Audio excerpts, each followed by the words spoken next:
Donc, pour le recouvrement de la promenade qui est ici, donc le décagone régulier, où on va enlever l'ouverture de la piscine, va correspondre au recouvrement de la promenade.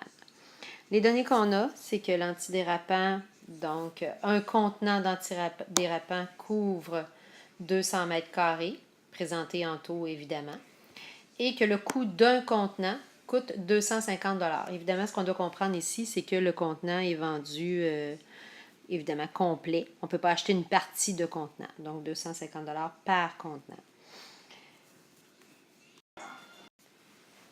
Donc, dans un premier temps, on va calculer l'aire du décagone régulier. Donc, qui dit décagone régulier dit 10 côtés. N égale à 10 côtés, c'est la variable qui nous intéresse. Ensuite, on va avoir ici la mesure de côté. La mesure de côté qui est la partie en rouge qui correspond, on voit bien ici au mur intérieur, donc qui mesure 11 mètres. Et on a l'apothème ici qui correspond à la moitié de la longueur totale du décagone. Donc, vous voyez ici là, le 33,85. Donc, la moitié qui correspond à l'apothème, le segment qui part du centre et qui se rend perpendiculairement sur un des côtés du décagone. Donc, ça, c'est l'apothème, 16,925 mètres. On met évidemment notre formule, A égale can sur 2. On remplace les lettres par les chiffres et ça nous donne l'aire du décagone régulier, 930,875 mètres carrés. On doit enlever l'aire de la piscine qui est de forme rectangulaire. On avait déjà déterminé à la première étape que la longueur ici correspondait à 25 mètres et que la largeur correspondait à 15 mètres. Donc, base 25 mètres, hauteur 15 mètres. On met notre formule, A égale B fois H. On remplace les lettres par les chiffres et l'aire de la piscine, donc de l'ouverture vraiment là, de la surface dessus ici, 375 mètres carrés.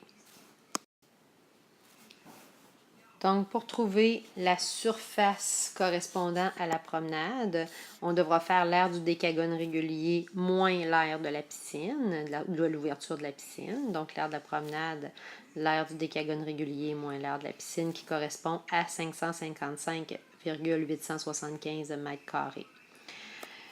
Pour trouver maintenant le nombre de contenants, on sait que 200 mètres carrés est couvert par un seul contenant. On veut savoir combien de contenants pour 555,875 mètres carrés. Évidemment, on devra faire une proportion. Les proportions impliquent unité de mesure, vous vous souvenez. On fait ensuite notre calcul, le produit croisé. Donc, x égale, je multiplie la diagonale qui a les deux chiffres, divise par le chiffre qui reste, comme on fait ici. On trouve qu'il y a 2,779 contenants. Vous savez qu'on ne peut pas acheter 2,779 contenants. On va devoir arrondir à l'unité supérieure pour avoir assez, dans le fond, d'enduit pour couvrir la promenade. Donc, on va avoir besoin de 3 contenants. Finalement, le prix du contenant, on va faire une proportion. On sait que ça coûte 250 $ pour un contenant. On veut trouver combien ça coûtera pour 3 contenants.